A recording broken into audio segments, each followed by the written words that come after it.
आज है बाजार में अक्टूबर सीरीज का आखिरी दिन और फिर से दुनिया भर के बाजारों से बेहद कमजोरी के हैं संकेत और गिफ्ट निफ्टी एक बार फिर से गैप के साथ नीचे खुलने को है तैयार। बड़ा सवाल ये कि आज क्या हम 19,000 का लेवल बचा पाएंगे या उसके नीचे भी फिसलेंगे। उसके बाद बड़ा सवाल है कि एक्सपायरी कहाँ होगी और एक्सपायरी के साथ ही अगली सीरीज की क्या करें आप तैयारी। इस सब पर रहेगा खास फोकस। स्वागत है आप सबका शेयर बाजार लाइव में। नमस्कार, मैं हूं अनिल सिंघवी। नमस्कार, मैं हूं दीपांशु भंडारी। एक्सपायरी एक्शन के लिए हो जाइए तैयार। उससे पहले ये क्या कुछ हो रहा है हमारे बाजारों में, ग्लोबल बाजारों में, ये भी समझना है अनिल जी के साथ। और आज का पूरा ट्रेडिंग सेशन भी बताएं सर, आज के ट्रिगर्स क्या कह रहे हैं। ट्रिगर्स दीप दुनिया भर के बाजारों से जो आ रहे हैं वो कमजोरी की तरफ आते हुए दिख रहे हैं और अगर आप देखें तो साफ तौर पर अमेरिकी बाजारों में जमकर बिकवाली होती हुई दिखी। स्पेशली नेस्डेक काफ़ी कमज़ोर रहा, 300 अंक गिरकर एक बड़ी गिरावट के साथ बंद होता दिखा। इंट्राडे की वन ऑफ द बिगेस्ट गिरावट आप ये कह सकते हैं जो होती हुई दिखी हाल ही के समय में। और डाउ भी करीबन 100 अंकों के नुकसान के साथ रहा। बॉन्ड यील्ड, डॉलर इंडेक्स और कच्चा तेल, तीन संकेत जो हम ग्लोबल मार्केट से पढ़ते हैं, तीनों के तीनों संकेत बेहद कमजोरी की तरफ है आपके लिए। एक्सिस बैंक ने बेहद शानदार नतीजे पेश किए, वहीं टेक महिंद्रा ने किया है निराश और नतीजों का लंबा विश्लेषण आपके लिए साफ तौर पर आता हुआ दिखा है। कैश मार्केट में कल बड़ा एक्शन होता हुआ दिखा है जहाँ एफआई ने 4,200 करोड़ से ज़्यादा की है बिकवाली और 3,500 करोड़ से ज़्यादा की खरीदारी घरेलू फंड्स की तरफ से आती हुई दिखी। तो बहुत कुछ एक्शन बाजार में होता हुआ दिखा है। बहुत कुछ एक्शन हो रहा है सर, बिल्कुल। और इस एक्शन के बीच हमारे क्या बुरे हाल हो रहे हैं ये भी एक बार समझे। कल हम 4 महीने के निचले स्तर पर आ गए, अमेरिका कल 5 महीने के निचले स्तर पर आ गया। 8 महीने की सबसे बड़ी इंट्राडे गिरावट थी और कल उनका जो अल्फाबेट गूगल की पेरेंट कंपनी है 10% टूटा है ट्रेड में। कोविड के समय इतना ज्यादा टूटा था, उसके बाद की सबसे बड़ी गिरावट है। तो इंटेंसिटी ऑफ सेलिंग जो है रही है वो थोड़ा एक बार समझाइए सर, स्पेशली यूएस में हमारे बाजारों में ये चल क्या रहा है सर? देखिए दीप, अमेरिकी बाजारों में संकेत साफ है। जब तक वहाँ पर बॉन्ड यील्ड और डॉलर इंडेक्स ठंडे होते नहीं दिखे तब तक वहाँ पर बाजारों के लिए बढ़ पाना मुश्किल है। बीच बीच में रिकवरी आती है लेकिन वो रिकवरी टिकाऊ इसलिए नहीं होती, कोई न कोई खराब खबर फिर से मूड माहौल बिगाड़ देती है। जैसे कल अल्फाबेट के नतीजों ने नेस्डेक का मूड बिगाड़ा और नेस्डेक अगर 200 पॉइंट घटेगा, 300 पॉइंट घटेगा तो डाउ पर भी असर तो आता ही है, इसमें कोई डाउट ही नहीं। तो वहाँ से असर आता हुआ दिखा है। कल की गिरावट के पीछे की वजह ऐसे देखा जाए तो अल्फाबेट के नतीजे से शुरुआत हुई थी। मैं ये कहूँगा कल का जो माहौल था उसके हिसाब से अमेरिकी बाजार कम घटे हैं, कम गिरे हैं। अच्छा। और डाउ अगर 100 पॉइंट गिरा है तो कोई बहुत ज़्यादा नहीं। हाँ, ऊपरी लेवल से आप ये कह सकते हैं थोड़ा ज़्यादा घटा हुआ दिख रहा है, लेकिन क्योंकि अगर आपका फिर से डॉलर इंडेक्स 106.50 के आसपास है, राइट, जो आपने 2 दिन पहले हाईएस्ट लेवल देखे थे जहाँ से ऐसा लगा कि रिट्रेस कर रहा है, 106.75 पहुँच रहा है, ये तो 107 की तरफ और भी ऊपर जा रहा है। ठीक है। बॉन्ड यील्ड्स 6%, माफ कीजिएगा 5% को पहुंची थी, वहाँ से हल्की से 4-5 बेसिस पर नीचे आई तो वो 5% के आसपास है। ये कई सालों की ऊंचाइयों पर आपके डॉलर इंडेक्स और बॉन्ड यील्ड कई सालों की 2007 के बाद ये लेवल दिख रहे हैं। डॉलर इंडेक्स कई महीनों की ऊंचाइयों पर है।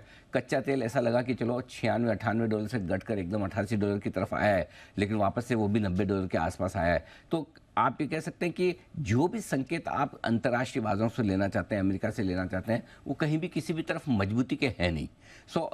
प्रेशर साफ है।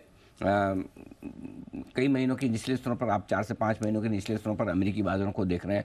मेरे ख्याल से मुश्किल वाला मामला है ग्लोबल मार्केट से, और ये सब कुछ उस समय हो रहा है जब भारतीय बाजारों में भी हल्के फुल्के करेक्शन। तो काफ़ी हद तक आप ये कह सकते हैं कि हम ग्लोबल मार्केट के साथ घट रहे हैं।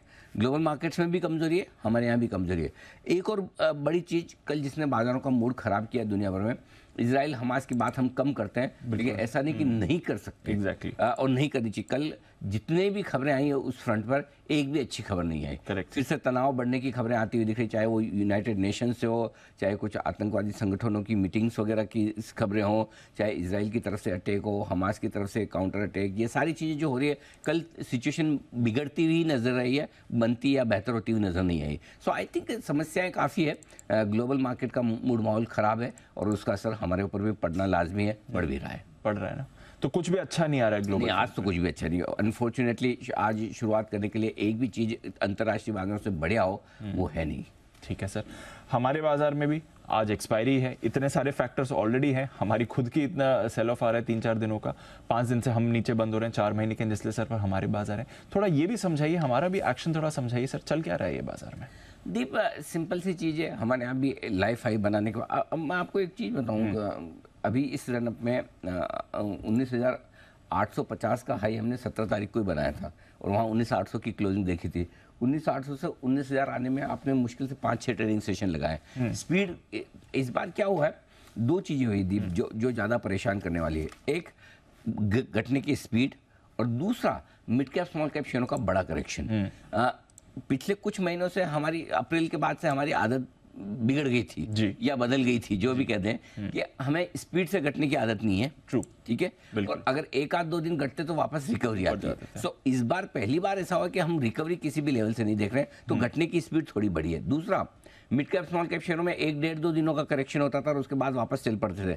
First time sizeable correction mid cap small cap शेयरों में देखने को मिला है अप्रैल मार्च के बाद में। सो आई थिंक ये दो चीजें ऐसी है जो ट्रेडर्स और इन्वेस्टर्स को मतलब नींद में पकड़ लिया एक तरह से। वो कहते हैं कि आप नींद में थे, एकदम से ये हो गया, पता ही नहीं चला कि ये क्या हो गया। सो जिस स्पीड से नीचे आए, और क्या होता है कि अगर आप घटते हैं, 1-2 दिन घटते हैं और फिर आप मूड बनाते हैं कि अब मैं क्या करूं, 1-2 ओपिनियन लेंगे, पूछेंगे बेच दूं नहीं बेचूं, लेकिन इस बार बाजार ने ज्यादा सोचने का मौका नहीं दिया जिस तरह से स्पीड से घटा है। सो आई थिंक थोड़ी सी घटने की स्पीड और दूसरा मिड कैप स्मॉल कैप शेयरों का बड़ा साइजेबल करेक्शन, ये लंबे समय बाद पहली बार हुआ है। ये भारतीय बाजारों को परेशान कर रहा है। ऐसा नहीं कि खाली भारतीय बाजार घट रहे हैं, आप सिंपल सी चीज़ है, अगर आपको लग रहा है कि हमारे ही बाजार कमजोर हैं, हम ही घट रहे हैं, ऐसा नहीं है। घटने में आपके लिए सारे के सारे मार्केट 4-5 महीने। दूसरी चीज़ है कि अब तक बाजार हमारे बढ़ने के पीछे एक रीजन भी यही था कि लोकल फंड्स और लोकल ट्रेडर्स इन्वेस्टर्स उनकी सप्लाई उनकी खरीदारी ज़्यादा थी एफआईज की सप्लाई के मुकाबले में।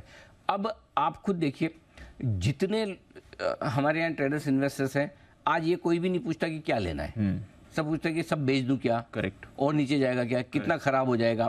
ठीक है, और लेने का मन है ही नहीं, बेचने का मन है। और जब बेचने का मन हो तो फिर ऐसे में आप हाथ रोक रहे हैं, और किसी को भी ये नहीं लगता कि आज नहीं खरीदूंगा तो कल नीचे नहीं मिलेगा या ऊपर मिलेगा। सो वो जो फील है जिससे आप एक बार खरीदना नहीं चाहते, फिर दूसरे लोग जिनका थोड़ा बहुत प्रॉफिट है या लॉस सहन करने की क्षमता कम है, उन्हें अपनी पोजीशन रिड्यूस भी करनी पड़ रही है, और उसके ऊपर तीसरी एक्सपायरी और आ गई, मंथली एक्सपायरी।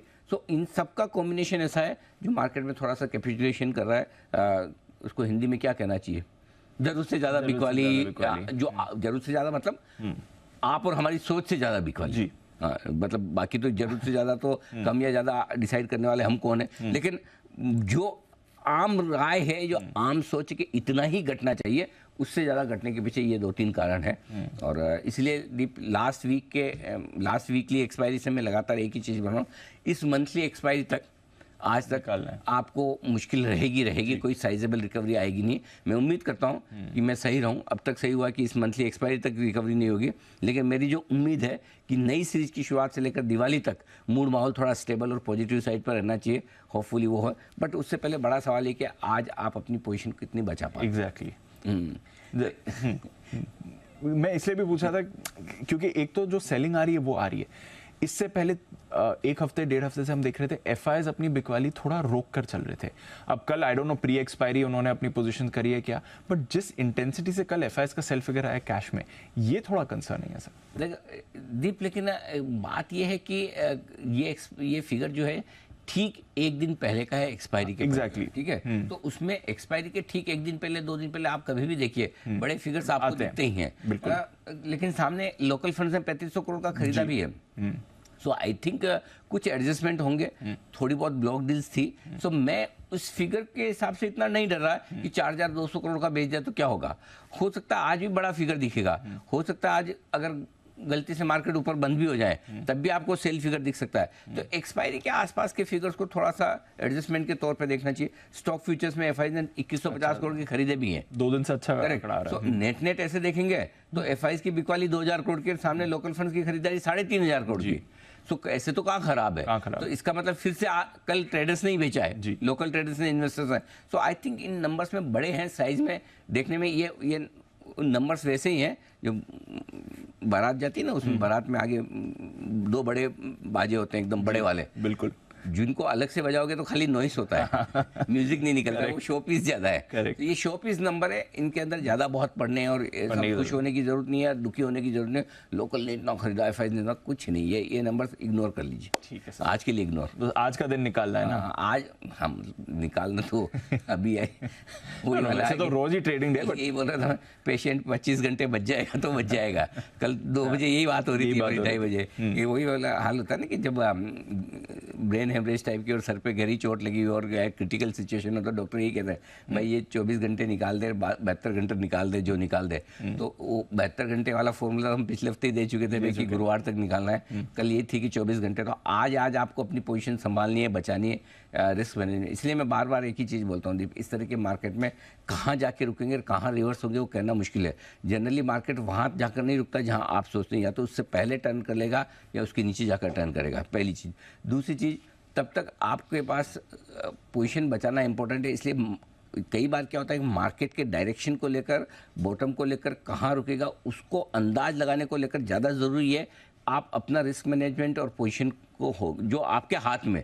प्रॉब्लम क्या होती है, जो हमारे हाथ में वो तो हम करेंगे नहीं, जो हमारे हाथ में नहीं उसमें दिमाग लगाएंगे। हमारे हाथ में क्या है कि आपकी जो पोजीशन है, आप उस पोजीशन को कितना मैनेज कर सकते हैं उतनी ही रखेंगे। जितना पचा सकते हैं उससे कम खाना है। लेकिन प्रॉब्लम क्या है, हम वो करने के बजाय हम वो दिमाग ही कितना गिर सकता है, कहाँ सपोर्ट लेगा, कब रिकवर होगा, ये चीज़ें तो पता ही नहीं है। एग्जैक्टली। तो इसलिए अभी भी सिचुएशन यही है कि मेरे ख्याल से थोड़ा सा आपको अपनी पोजीशन को कंट्रोल में रखना है।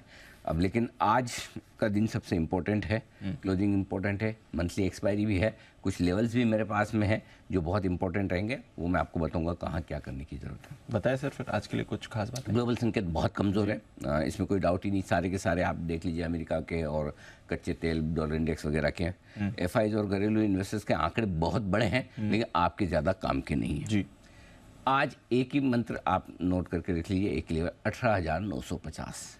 निफ्टी इसके ऊपर बंद होना जरूरी है, 18,950। और क्यों है वो बता दूं। पिछले 78 ट्रेडिंग सेशन, 78 ट्रेडिंग सेशन, यानी कि ऑलमोस्ट 3 महीने से ज़्यादा निफ्टी इन लेवल के नीचे बंद नहीं हुआ। सो तीसरा सबसे इंपॉर्टेंट लेवल है निफ्टी जो तोड़ने जा रहा है, अगर इसके नीचे बंद होता है। पहले 19,500 आपने तोड़ा, फिर 19,250, 75 ट्रेडिंग सेशन से 19,250 के ऊपर हम बंद हो रहे थे। कल पहली बार 19,250 के नीचे बंद हुए, 75 सेशन के बाद कल पहली बार 19,250 तोड़ा है मैं क्लोजिंग बेसिस में। और आज 18,950, इन दोनों के बीच में गैप कमी है, 75 और 78 ट्रेडिंग सेशन। इसलिए आपको याद होगा कल मैंने आपको बोला था 19,225 के नीचे सीधा मेरे पास 200 पॉइंट नीचे सपोर्ट है, बीच में 200 पॉइंट पूरा मैदान खाली है। और आपने देखा भी कैसे 19,225 टूटते ही मार्केट एकदम धड़ 19,075, 150 पॉइंट घटने में वक्त नहीं लगाया। करेक्ट। सो अब आपके लिए आज 18,950 के ऊपर बंद होना जरूरी है। अगर उसके नीचे बंद होता है तो आप थोड़ी और रिस्क ले खुल जाते हैं, ये आपके लिए। अब ट्रेडर्स को आपको पहले इन्वेस्टर्स का बता दूं, इन्वेस्टर्स को 18,800 19,000 इस रेंज में सेकंड इंस्टॉलमेंट डालनी। पहले इंस्टॉलमेंट में 19,250 19,350 बोल चुका हूँ, 25% के आसपास आप 18,800 19,000 की रेंज में डाल दें, या डाल के शांति से बैठ जाए। तीसरी इंस्टॉलमेंट अगर ज़रूरत पड़ी तो फिर मैं आपको लेवल बताऊँगा, आज तो उसकी ज़रूरत नहीं है, लेकिन 20-25% पैसा आप आराम से 18,800 19,000 की रेंज में डाल सकते हैं। आज इस रेंज में आपको मौका मिलता है, आज आपको पैनिक नज़र आता है तो यहाँ पर पैसा लगाना है, ये इन्वेस्टर्स के लिए रहा है। अब रहा सवाल ट्रेडर्स का। आपको एक्सपायरी तक 3:30 बजे तक अपनी पोजीशन संभालनी है। अगर रोल ओवर कर पाएँ, मार्क टू मार्केट मार्जिन अगर आप भर पाएँ और होल्ड कर पाएँ, बहुत अच्छी बात है। रिकवरी में आपके लिए जो 2 लेवल इंपॉर्टेंट है, निफ्टी 19,250 19,350, ये पहली बाधा है रिकवरी में, यहाँ पर आकर आप अटक जाएंगे। ठीक है, यहाँ का अटकेंगे। अब आपके लिए ये माउंट एवरेस्ट है 19,250 19,350, और बैंक निफ्टी के लिए 43,600 43,800 43,900 तक की रेंज होती है। ये रेंज है जो आपके लिए रुकावट का काम करेगी। तो इन लेवल्स को ऊपर की तरफ ध्यान में रखना है। सो बेसिकली पहली रिकवरी जो भी आए इन लेवल के आसपास आए, वो आपको हल्का हो रहा है। पहली रिकवरी ठीक, कल जैसा हमने कहा पहली रिकवरी जो मिलेगी, ट्रेंडिंग मार्केट कमजोरी का है, पहला उछाल आएगा उसमें सबको निकलना है। तो दिन के दौरान कल जो फर्स्ट हाफ में घंटे 1.5 घंटे की जो तेजी बनी उसमें एग्जिट हुए हैं। सिमिलरली अगर आज एक्सपायरी की वजह से नीचे के लेवल से एक रिकवरी कभी भी बनती है तो आप पहले उछाल में एक बार पोजीशन हल्की होंगे। ऊपर अगर एक्सपायरी की वजह से या ग्लोबल संकेत कुछ ठीक हो जाए, वैसे अभी तक तो ऐसा कुछ संकेत है नहीं। डाउ फ्यूचर्स भी मेरे ख्याल से लाल निशान में ही मुझे दिख रहे थे। तो अगर फिर भी अगर गलती से अगर ऊपर आ जाए तो ये लेवल्स हैं जहां पर आपको अपनी ट्रेडिंग पोजीशन हल्की करनी चाहिए। ठीक है, गॉट इट सर। संकेत आज के ग्लोबल नेगेटिव है, एफआईज नेगेटिव है, दोनों ही बड़े नेगेटिव है। घरेलू फंड्स के पॉजिटिव संकेत है, वायदा कारोबार के संकेत है न्यूट्रल, सेंटीमेंट है नेगेटिव और ट्रेंड है न्यूट्रल। बिल्कुल सर। तो पॉजिटिव में क्या है, खाली घरेलू फंड्स की है और तो 2 न्यूट्रल 3 नेगेटिव। ठीक है। 18,975 19,025 ये पहला इंपॉर्टेंट सपोर्ट जोन है। इस रेंज में खुलेंगे और इस रेंज में खुलने के बाद हम थोड़ा रुकने की कोशिश करेंगे। ये इंपॉर्टेंट साइकोलॉजिकल लेवल भी है, डेटा के लिहाज से वायदा कारोबार का भी लेवल है और वैसे भी इंपॉर्टेंट सपोर्ट लेवल है। सो आई थिंक इस रेंज को आसानी से नहीं तोड़ने चाहिए, लेकिन अगर टूटते हैं तो फिर अगला सपोर्ट है 18,825 18,900। इस रेंज में आपको डेफिनेटली खरीदारी थोड़ी बहुत करनी चाहिए और शॉर्ट्स हैं तो काटनी चाहिए। ऊपर 19,125 19,250 पहली रुकावट की जगह पार करके निकले तो 19,250 19,350 स्ट्रॉन्ग सेल जोन आपके लिए है ही, इसमें कोई डाउट नहीं। बैंक निफ्टी के लिए नीचे के लेवल निकाल पाना थोड़ा मुश्किल काम होता दिख रहा है, फिर भी कोशिश की है दीप मैंने अपनी तरफ से। 42,450 42,600 पहला सपोर्ट जोन है बैंक निफ्टी के लिए और इसके ठीक नीचे 42,200 42,375 आपके लिए अगला सपोर्ट जोन निकल कर आता है। इफेक्टिवली 42,000 तक का रास्ता खुलता है बैंक निफ्टी के लिए, क्योंकि बैंक निफ्टी ने 3 important support level closing basis पे तोड़े, जिसमें 44,500 पहला था, फिर 44,000 था और 43,600 को भी अच्छे खासे तरीके से छोड़ दिया। तो अब मेरे पास ढंग की बैंक निफ्टी में 2 सेशन से आप 43,600 के नीचे बंद हो रहे हैं। वो कब 107 सेशन तक आप 43,600 के ऊपर बंद हुए हैं। तो कुछ बड़े लेवल्स बैंक निफ्टी ने पहले तोड़े हैं, ये आपको साफ दिख रहा है। हायर साइड पे क्या हो सकता है, 43,000 43,150 ये पहली रुकावट की जगह होगी। इसको पार करेंगे तो 43,400 से 43,550 है, ये मैंने छोटी रेंज ही रखी है। वैसे 43,700 से 900 तक की रेंज बनती है आगे, वो आज के लिए इतना काफ़ी है मेरे ख्याल से। रिकवरी होकर भी कितनी होगी, आज कोई हरे निशान में नहीं सोचता कितना बढ़ के बढ़ जाएंगे, वैसा वाला हाल है। ठीक है सर। ये इंटरेस्टिंग है कि 2 दिन में या इनफैक्ट 3 दिन के सेल ऑफ में एफआईएस की पोजीशन बिल्कुल नहीं बदली सर, 26% की 26% पर ही बनी हुई है। बाकी सब उनके आसपास हो रहा है, ये नहीं बदल रहे। पुट कॉल रेशियो कल बैंक निफ्टी का नहीं बदला, निफ्टी का भी हार्डली नीचे आया। ओवरसोल्ड पर और सेलिंग नहीं हो रही है। सही नहीं ना दी, फोकस स्टॉक्स पे है उनका, इंडेक्स पे फोकस इंडेक्स पे कर ही नहीं रहे। 25 से 20% में लेना तो है नहीं, और इस लेवल पे बेच के भी क्या करेंगे, टाइप्स जैसा है। और इसीलिए और पुट कॉल रेशियो भी आपका लोअर साइड पे ही है, लेकिन कोई खास फर्क नहीं हो रहा। हल्की फुल्की रिकवरी आती है, बिक वाली आ जाती है। विक्स जरूर थोड़ा सा बढ़कर आया, कोई खास फर्क नहीं। अब आइए आपको स्टॉप लॉस दे लूं। एक ही स्टॉप लॉस है 18,950 जी। जिनको छोटा रखना है कल के लो का रख ले, 19,075 का जो खुलते ही ट्रिगर हो जाएगा। उसके बाद अगर आपको कोई स्टॉप लॉस रखना है इंट्राडे क्लोजिंग तो 18,950 होना चाहिए। बैंक निफ्टी पर छोटा स्टॉप लॉस कल के लो का 42,700 का अगर खुलते ही ट्रिगर हो जाए तो थैंक यू कर दीजिए, क्योंकि मैं इसलिए बोल रहा हूँ कि बैंक निफ्टी ने तीनों ही अपने इंपॉर्टेंट सपोर्ट लेवल तोड़ दिए हैं क्लोजिंग बेसिस पे, इसलिए वहाँ लंबा स्टॉप लॉस नहीं चाहिए। ठीक है। शॉर्ट साइड पर थोड़ा सा दूर है, लेकिन ये रखना सेफ होगा 19,350 निफ्टी पर इंट्राडे और क्लोजिंग बेसिस पर। बैंक निफ्टी पर 43,400 ये छोटा स्टॉप लॉस है, जिसको बड़ा रखना है 43,800 900 का रख सकता है। अपनी इच्छा, श्रद्धा और किस लेवल पर आपने पोजीशन बनाई उस पर डिपेंड करता है। ठीक है सर, नई पोजीशंस पर आते हैं। आज नई पोजीशन 2 तरीके से बेचने की 2 पोजीशन दे रहा हूँ। एक तो आप इंतजार करें रिकवरी का, और रिकवरी अगर मिलती है, मिले नहीं मिले, आज मिले कल मिले मुझे नहीं पता, अगर मिले तो 19,250 19,350 वो रेंज है जहाँ पर आपको बेचना चाहिए। नोट करके रख लें। आप भी बोला रहे ये क्या बोल रहे हो आप, 100 पॉइंट तो नीचे खुल रहा है, मुझे पता है, लेकिन मैं आपको नोट करवा रहा हूँ, उसके पीछे कोई पर्पस होगा तो नोट करके रख लीजिए कि इस रेंज में आए तो मुझे देना है। 250 350 टारगेट स्टॉप लॉस 19,500 का होगा। जो टारगेट बन के आएंगे 19,200 125 19,075 और 19,025, 4 छोटे टारगेट हैं। ठीक है। दूसरा जो एक्शनेबल ट्रेड है आपके लिए 19,200 के स्टॉप लॉस से एग्रेसिव ट्रेडर्स बेच सकते हैं निफ्टी को। ये ज़्यादा दूर नहीं, 75 पॉइंट ऊपर है जहाँ कल हम बंद हुए। टारगेट 19,075 कल का लो, 19,025 18,975, ये 3 टारगेट तो विजिबल है।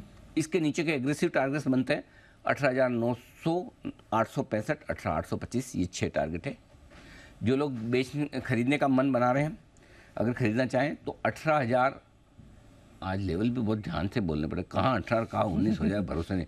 एक तो 18,900 19 और बहुत वो होगा, लाइफ में बड़ा कन्फ्यूजन है। 18,900 से 19,025 की रेंज में एग्रेसिव ट्रेडर्स खरीद सकते हैं। स्ट्रिक्ट स्टॉप लॉस 18,800 का होगा। टारगेट जो बनकर आएंगे दीप वो होंगे 19,075 और 125, 2 छोटे टारगेट, 200 250 और 275 तक के बड़े टारगेट। Thank you. बहुत क्लियर कट। बैंक निफ्टी में दोनों ही चीजों में आपको एक्ट करना है, दोनों में एक्ट करना है। ठीक है, बैंक निफ्टी बैंक निफ्टी बेचना है। पहले तो बेस्ट रेंज बेचने की जो अगर मिले तो आई डोंट नो मिलेगा 43,150 43,400 अगर इस रेंज में आती है तो दो टुकड़ों में आप बेच सकते हैं। थोड़ा 43,150 पे, थोड़ा 43,400 के आसपास। 43,600 का स्टॉप लॉस होगा। टारगेट जो बनेंगे दीप 43,025, 42,850 और 42,775, ये 3 विजिबल टारगेट है। इसके नीचे 42,675, 600 और 500 तक के बड़े टारगेट के लिए आपको करनी है बिग वाली। ठीक है, क्योंकि वहाँ आएगा नहीं आएगा पता नहीं, मुश्किल दिखता है। एग्रेसिव ट्रेडर्स 43,000 के ऊपर का स्टॉप लॉस लगाकर बेच सकते हैं, जो होगा 43,050 का। टारगेट जो नीचे बनेंगे 42,775, 675 दो छोटे टारगेट है, 42,600, 500 दो मीडियम टारगेट है, 42,450 और 42,375 तक के बड़े टारगेट के लिए करनी है आपको बिक वाली।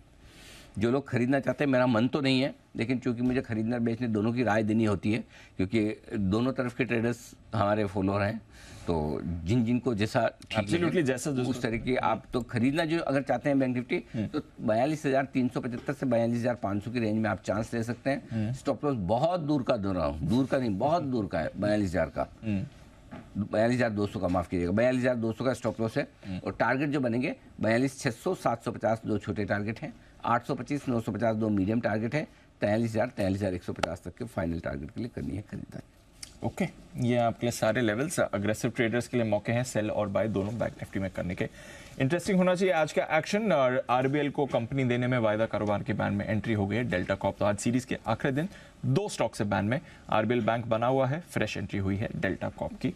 दोनों पर रखेंगे नजर। कोई इंपॉर्टेंट लेवल सर वायदा कारोबार? वायदा कारोबार में दीप एक ही इंपॉर्टेंट लेवल है 19,000, 1.25 करोड़ शेयर हैं ओपन इंटरेस्ट में, मेक और ब्रेक है। इसके नीचे जाएंगे तो और कमजोर होंगे, और ऊपर में 19,200, 1.25 करोड़ शेयर वहाँ पर भी है। बैंक निफ्टी के लिए आप बंद हुए हैं 42,832 पर, 43,000 पर 38 लाख शेयर हैं कॉल्स में, और 42,000 पर 38 लाख शेयर हैं, तो मामला बराबर है। तो कोई ऐसा नीचे में आप सिंपल है, निफ्टी पे 19,000 के लेवल पर फोकस करना है। 19,000 होल्ड करेंगे?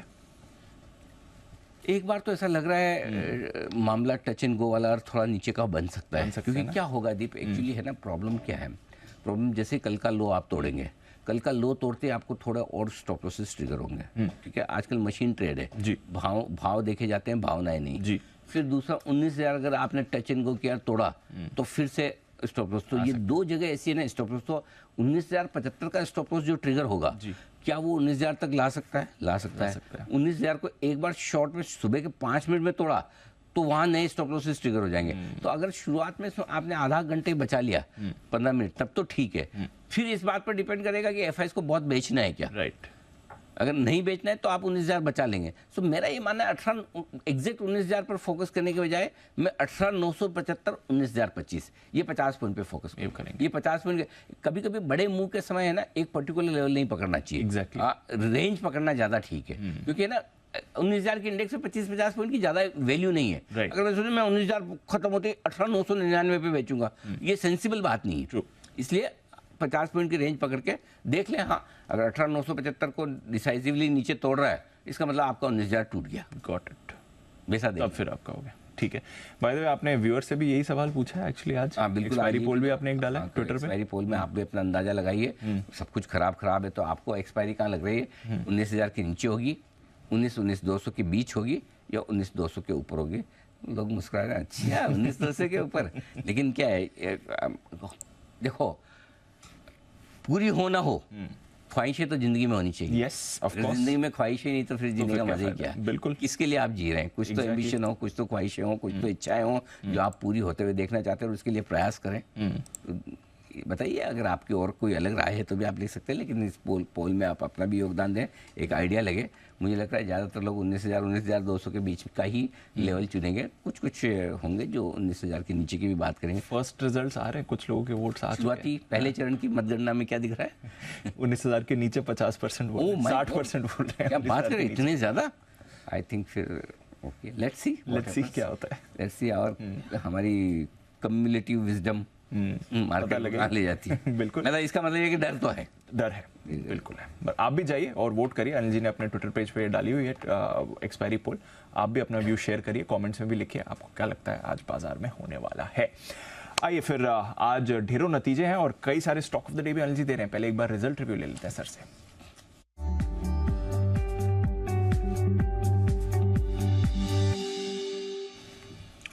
यस सर, बताइए। टेक महिंद्रा मुश्किल है नतीजे पढ़ने, बहुत सारे एडजस्टमेंट के साथ बिल्कुल। नतीजे दिए, लेकिन जितने दिए वो कमजोरी है, बहुत खराब इसमें कोई मतलब बहुत बहुत बहुत ही खराब नंबर से सारे पैरामीटर्स पर आप ये कह सकते हैं।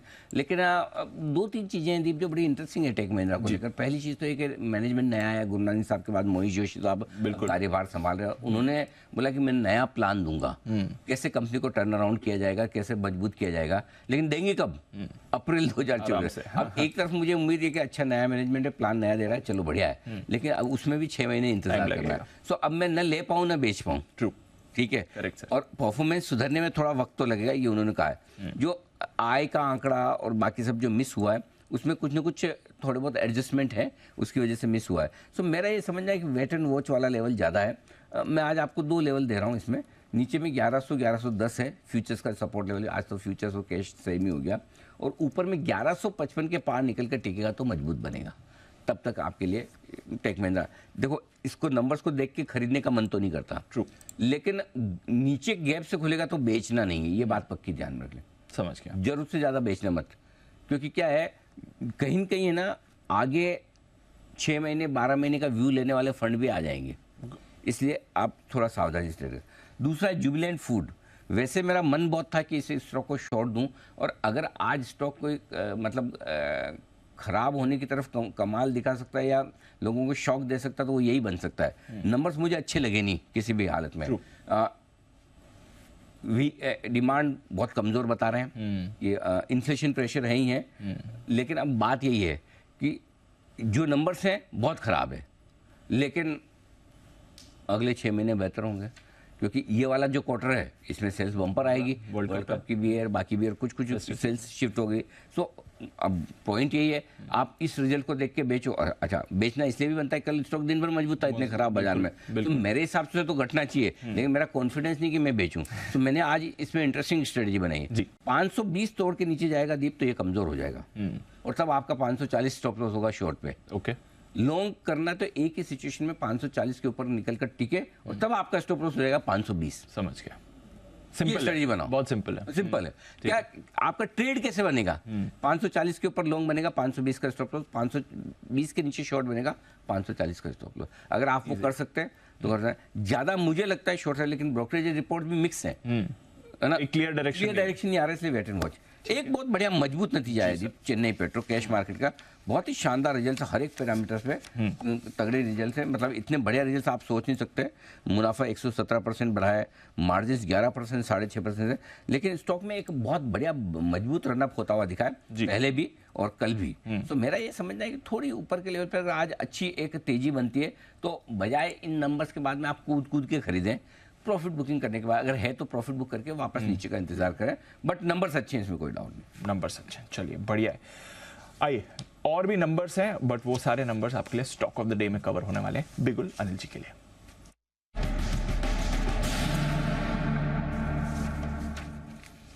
आज तो ट्रिपल बोनांजा है सर। एक्सिस बैंक पूरे बैंकिंग सेक्टर के अब तक के सबसे बेस्ट रिजल्ट है, हर एक पैरामीटर पे दाएं बाएं आगे पीछे ऊपर नीचे घुमा फिरा कर देख लें, नंबर्स बहुत शानदार पेश किए। मतलब क्या नंबर्स है, मतलब आप देखिए 30 तिमाहियों के लोएस्ट लेवल पर आपकी एसेट क्वालिटी, मतलब सबसे बेस्ट एसेट क्वालिटी, लोएस्ट आपके ग्रोथ और नेट एनपीएम। 7 तिमाहियों में डिपॉजिट ग्रोथ सबसे मजबूत आती हुई दिखी है, मतलब किसी भी लिहाज से आप 7 साल में आपकी लोन ग्रोथ सबसे स्ट्रॉन्ग है, डिपॉजिट ग्रोथ 7 तिमाहियों की स्ट्रॉन्ग है, उम्मीद से काफ़ी बेहतर। और ये सब नंबर सब है जब प्रोविजनिंग 48% बढ़कर आई है, बिल्कुल। तो मेरे ख्याल से किसी भी लिहाज से नंबर्स बहुत मजबूत माने जाएंगे, लेकिन बाजार का मूड माहौल खराब है, इसलिए मैंने बहुत छोटा स्टॉप लॉस दिया है, 6 रुपये नीचे का, ज्यादा नहीं। हाँ, इसके नीचे जाए कल के लोअर्स के आसपास तो फिर नहीं लेना अपने। गॉट इट, बिल्कुल क्लियर कट है। 950 का स्टॉप लॉस है, 965 75 985 995 10-10 रुपए के 4 ऊपर के टारगेट है जिनके लिए आपको खरीदारी करनी है। ठीक है सर। और भी एक और नंबर, एक दो कैश के स्टॉक है, सोना BLW, बहुत बढ़िया नंबर से। बढ़िया। ये स्टॉक जब IPO आया था तब हमें महंगा लगता था, हम यही कह रहे थे कि इसकी परफॉर्मेंस आने में थोड़ा टाइम लगेगा, इसलिए लिस्टिंग के बाद इसको लेना चाहिए। और लिस्टिंग नीचे हुई भी और उसके बाद से स्टॉक में बढ़िया एक्शन बना भी है। ये नंबर्स हर एक पैरामीटर पर बहुत बढ़िया, मार्जिन वगैरह जो इंप्रूव होकर आए हैं, मुझे लगता है कि स्टॉक 505 के स्ट्रिक्ट स्टॉप लॉस से खरीदना चाहिए। और टारगेट ऊपर में 520, 527 और 535 तक के बड़े टारगेट बनते हैं। अगर बाजार का मूड माहौल अगर आज अच्छा होता तो ये 4-5% बढ़ने जैसा स्टॉक बन जाता। लेकिन इनमें भी यही बात कहूँगा कि ज़्यादा गैप से खुले तो नहीं। कल भी ये हरे निशान में बंद हुआ है। सोना BLW भी मेरे ख्याल से थोड़ा ग्रीन ही बंद होता हुआ दिखा है, पॉजिटिव था। और एक और स्टॉक जो कल पॉजिटिव था, कल हमने नाक में भी कवर किया था, नतीजे आएंगे, कमाई कराएंगे, शेयर इंडिया सिक्योरिटीज, यहाँ पर भी खरीदारी करने के राय 1430 के स्टॉप लॉस के साथ 1470, 1485 और 1495 के टारगेट रहेंगे। नंबर्स बहुत ही शानदार हैं, all time best performance, quarterly performance share India की तरफ से आई है। बिल्कुल। हमने बहुत एग्रेसिव अंदाज रखे थे जी।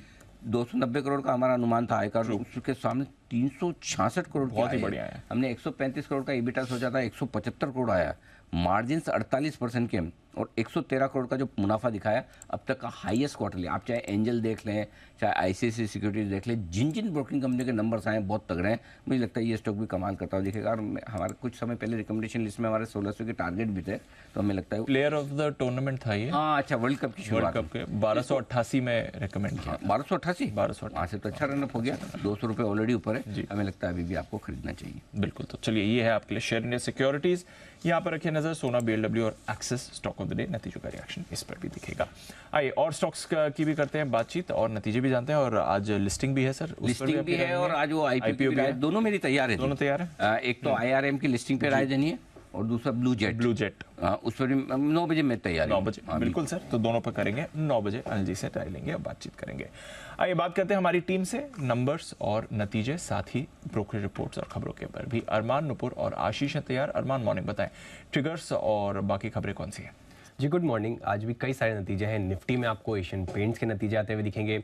F&O में Canara Bank, Colgate, Shriram Finance, Coromandel, Dixon, Vodafone Idea, Punjab National Bank, ऐसी कंपनियां हैं जिनके आपको नतीजे आते हुए दिखेंगे। कैश में लिस्ट काफ़ी बड़ी है, जिसमें आप मेड प्लस हेल्थ देख लीजिए, Punjab Chemicals, Aditya Birla Sun Life, RailTel Corporation, Quick Heal और कई सारी कंपनियां जिनके आपको नतीजे आते हुए दिखेंगे।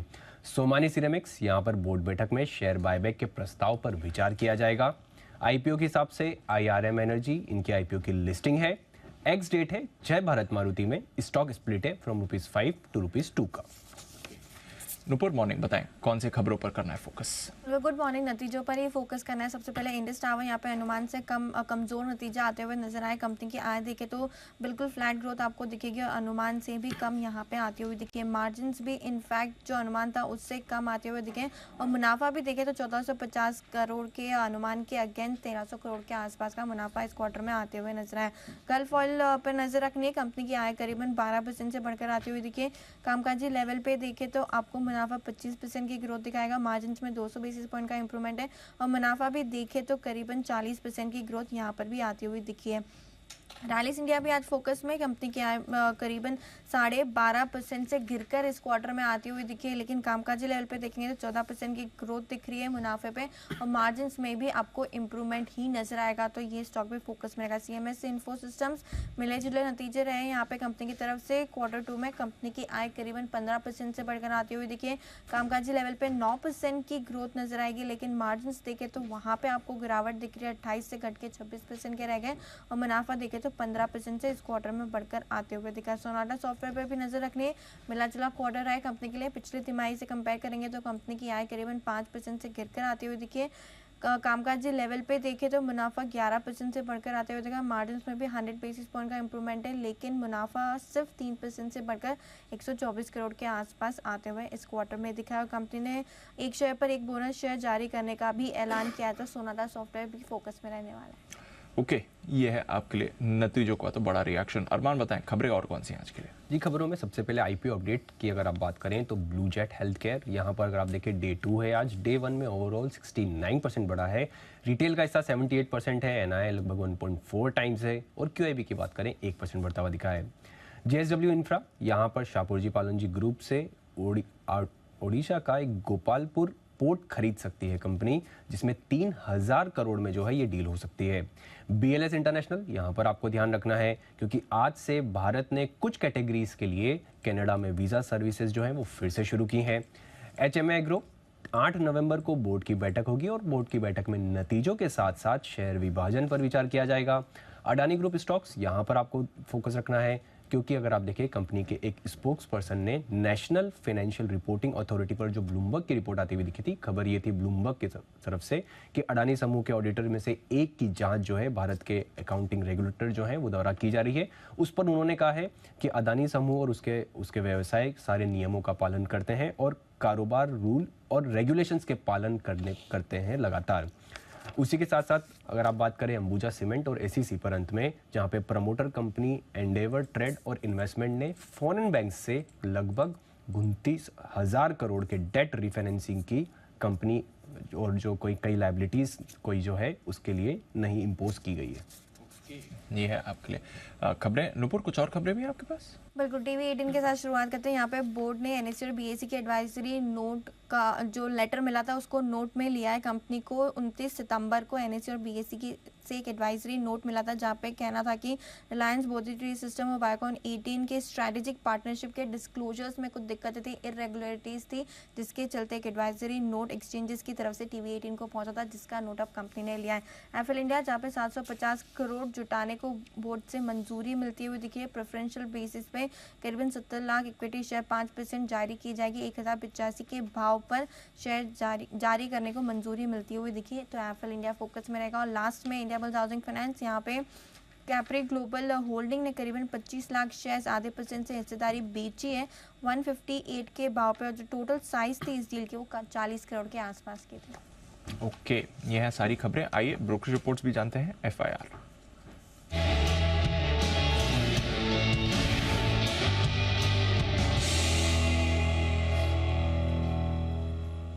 मॉर्निंग आशीष, पहले निफ्टी कंपनीज पर रिपोर्ट्स बताइए।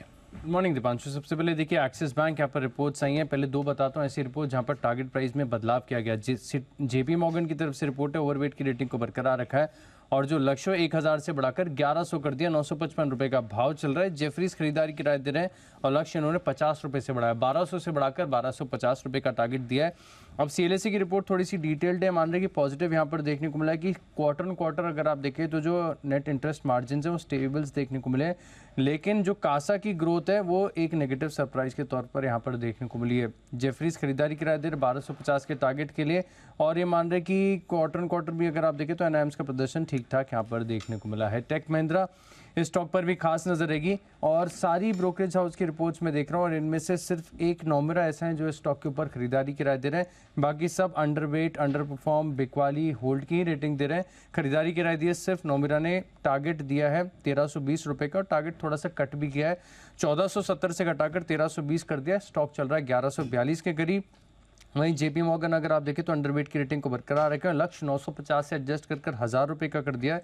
मॉर्गन स्टैनली ने अंडरवेट की रेटिंग दी है, 1210 का टारगेट दिया और जेफरीज अंडर परफॉर्म की रेटिंग दे रहे हैं, लक्ष्य 900 से बढ़ाकर 910 कर दिया है।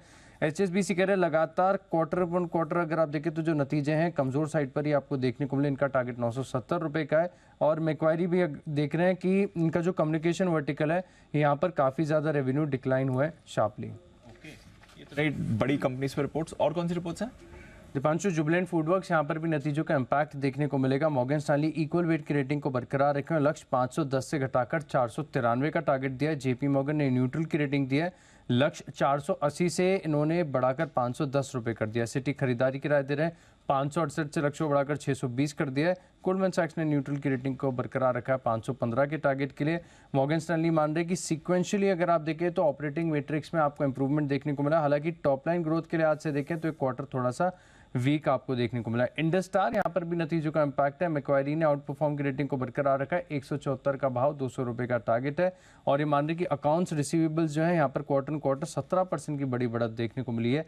सोना BLW प्रिसिशन, यहाँ पर JP मॉर्गन की तरफ से रिपोर्ट आई है जहाँ पर रेटिंग को कर दिया गया है अपग्रेड। पहले अंडरवेट की राय थी, अब न्यूट्रल की रेटिंग दे रहे हैं और टारगेट उन्होंने 450 से एडजस्ट करके 475 का कर दिया है। जेफरीज देख रहे हैं कि जो दूसरी तिमाही का प्रदर्शन है काफ़ी बढ़िया देखने को मिला। इनफैक्ट जो नए ऑर्डर्स आए हैं करीब 600 करोड़ के आसपास के, काफ़ी सब्सटैंशियल है। इसके लिए खरीदारी की राय दे रहे हैं और करंट मार्केट प्राइस से ऊंचा 700 रुपए का टारगेट इन्होंने दिया है। अंत में कार्ट्रेट टेक, यहाँ पर कल खबर आई थी, नोमेरा की तरफ से रिपोर्ट आई है, खरीदारी की राय को बरकरार रखा और जो लक्ष्य है उसमें काफी अच्छी खासी बढ़ोतरी की है। 678 रुपए से बढ़ाकर 776 रुपए का टारगेट दिया है, 640 के करीब का भाव चल रहा है। ओके, तो ये है ढेर सारी रिपोर्ट जिन पर आज रहेगा भरपूर एक्शन। आइए इसी एक्शन को बढ़ाते हैं आगे और वक्त है हमारे सभी मेहमानों से मुलाकात करने का। गुरुवार की सुबह वक्त है पिक ऑफ द डे।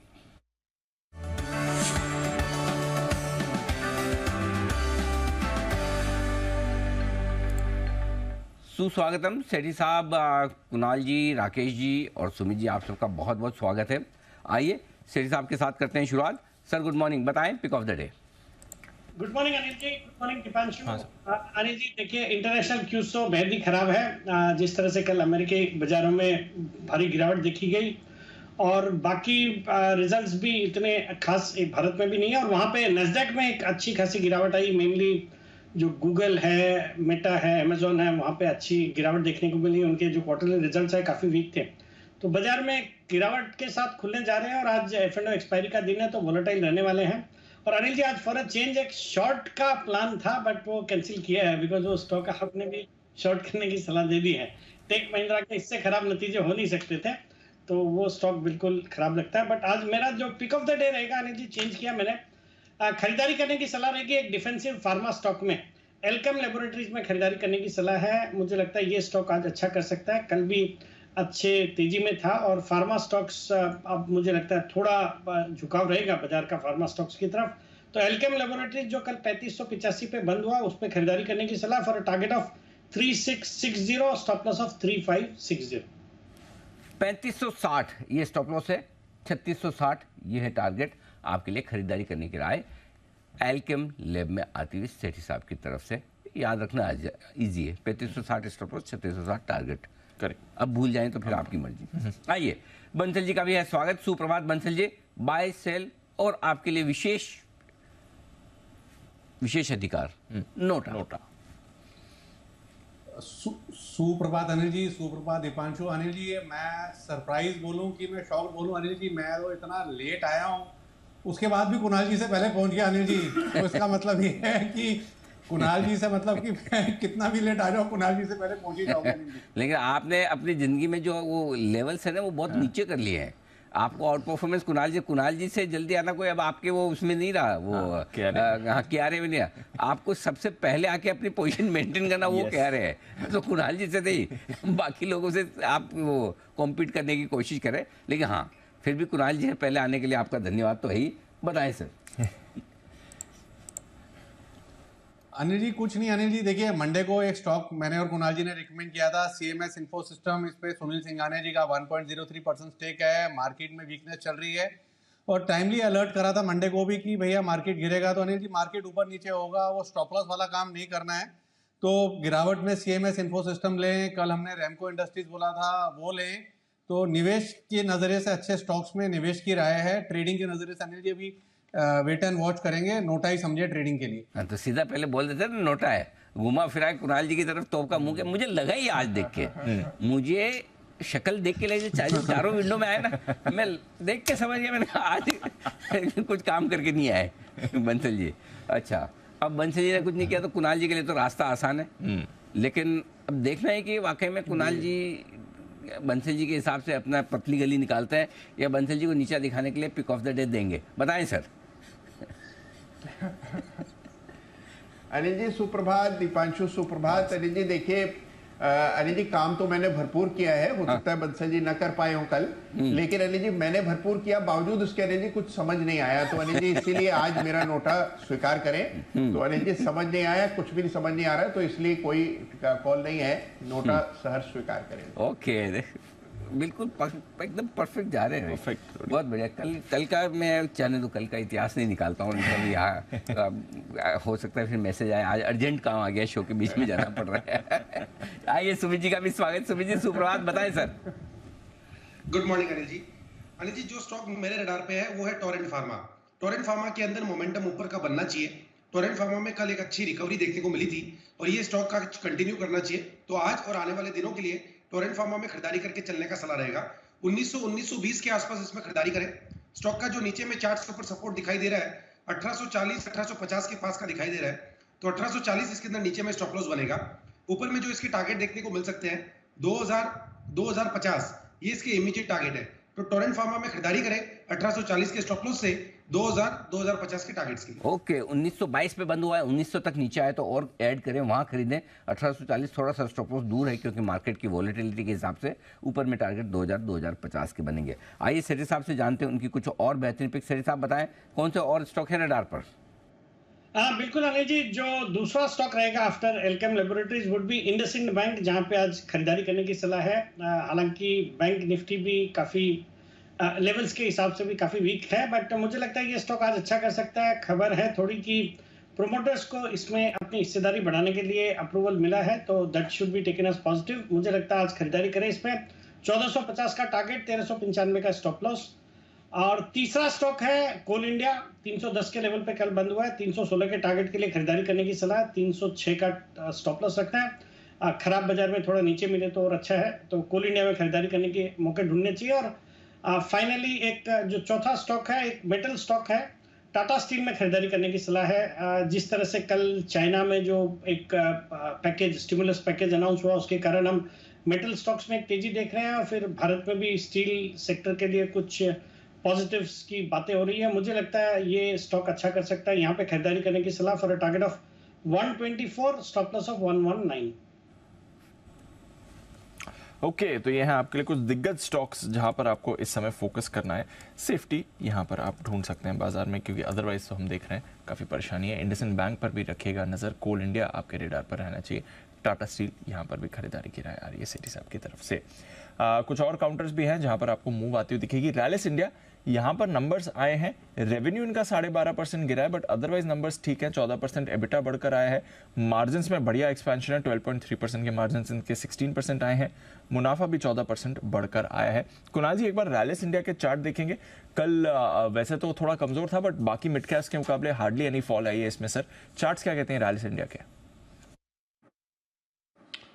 देखिए, उस तरह की तेजी भी नहीं बनी दीपांशु, तो उस तरह की मंदी भी नहीं बनती दिख रही है। मुझे लगता है कि एक रेंज में कुल मिलाकर रैलिस ट्रेड कर रहा है, और ये रेंज का जो लोअर एंड है वो लगभग 200 रुपए के करीब है, जिन स्तरों के अब ये बहुत करीब आ चुका है। तो 200 के आसपास मुझे सपोर्ट दिखाई देता है। 200 का लेवल अगर स्टॉक होल्ड कर लेता है तो इसमें आपको 200 से 220 की एक रेंज बनते हुए दिखेगी। मेरी राय में फिलहाल वेट एंड वॉच करें। जिनके पास पोजीशन है, एक 200 का स्टॉप लॉस रखें। ओके, ये है आपके लिए Rallis India. Sonata Software, Sumit ji एक बार इसका चार्ट देख लें। रेवेन्यू 5% गिर कर आया है, बट यहाँ पर भी एबिट बढ़कर आया है, मार्जिन्स बढ़कर आए हैं, मुनाफे में हल्की बढ़त है। 1:1 का बोनस भी ये डिक्लेयर कर चुके हैं। सोनाटा सॉफ्टवेयर चार्ट्स पर कोई राय सर? दीपांशु, सोनाटा सॉफ्टवेयर का अगर ओवरऑल चार्ट देखेंगे तो ये स्टॉक एक तेजी के ट्रेंड के अंदर में है। तेजी के ट्रेंड के बाद स्टॉक में थोड़ा सा प्रॉफिट बुकिंग देखने को मिल रहा है, तो स्टॉक थोड़ा दबाव यहाँ से दिखा सकता है, जिसके अंदर नीचे में 1000 रुपए तक के लेवल देखने को मिल सकते हैं। 1000 या फिर हो सकता है शायद 980 रुपए तक के लेवल भी देखने को मिले। तो एक बार इमीडिएट रिएक्शन इसके अंदर का करेक्टिव मूव का देखने को मिल सकता है 1000 से 980 के लेवल तक का। वहां पर अगर कोई पोजिशनल तौर पे लेना चाहता है तो खरीदारी कर सकता है। ऊपर में 1080 1085 ये रेजिस्टेंस है। ये लेवल टूटने के बाद इसमें वापस से तेजी का शुरुआत होगा। फिलहाल फ्रेश बाइंग के लिए थोड़ा वेट करें, 50 से 60 रुपए का फॉल देखने को मिल सकता है। सेठी साहब, आपकी कवरेज में सोनाटा, एक तो नंबर्स और दूसरा 1:1 बोनस भी डिक्लेयर किया है इन्होंने।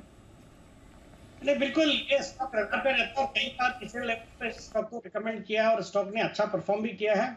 अब कल जो नतीजे है, नतीजे तो कोई खास नतीजे नहीं है और ऐसी उम्मीदें भी नहीं थी। जो टेक कंपनीज के नतीजे कोई खास आ भी नहीं रहे, बट एक बोनस दिया है तो उसका भी वैसे कोई फाइनेंशियल इम्पैक्ट या ऐसा कुछ होता नहीं है, बट एक सेंटिमेंटल इम्पैक्ट जरूर रहता है जब एक कंपनी बोनस देती है। तो उस लिहाज से मुझे लगता है गिरावट नहीं होनी चाहिए। बाकी स्टॉक परफॉर्म करेगा।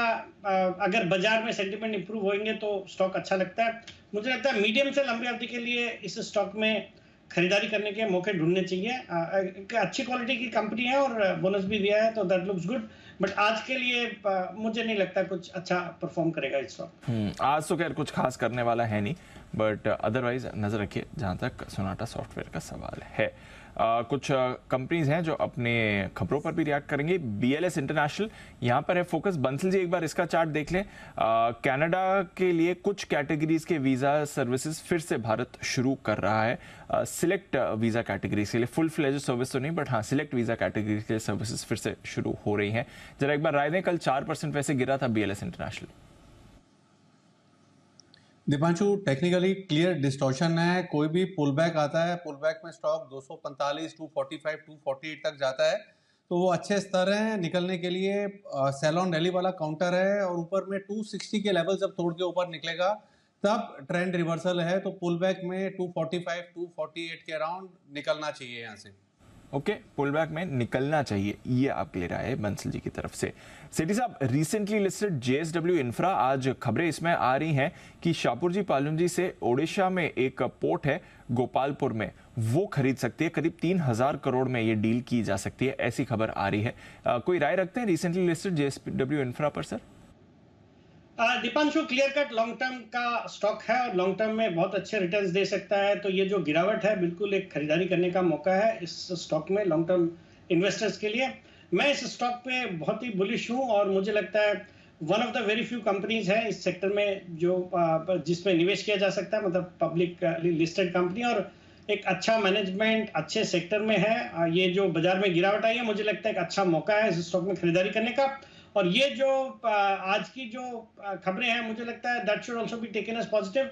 बाकी पिछले 2-3 दिनों की गिरावट के बाद it's a good level to buy into the stock from a medium to long term perspective. Okay, तो ये है आपके लिए JSW इंफ्रा, इस पर भी रखिए नजर। और याद होगा IPO के वक्त अनिल जी की तरफ से भी लॉन्ग टर्म इन्वेस्टमेंट की सलाह दी गई थी इस काउंटर पर। देखते हैं आज कैसा एक्शन ये आपको ट्रेड में दिखाएगा।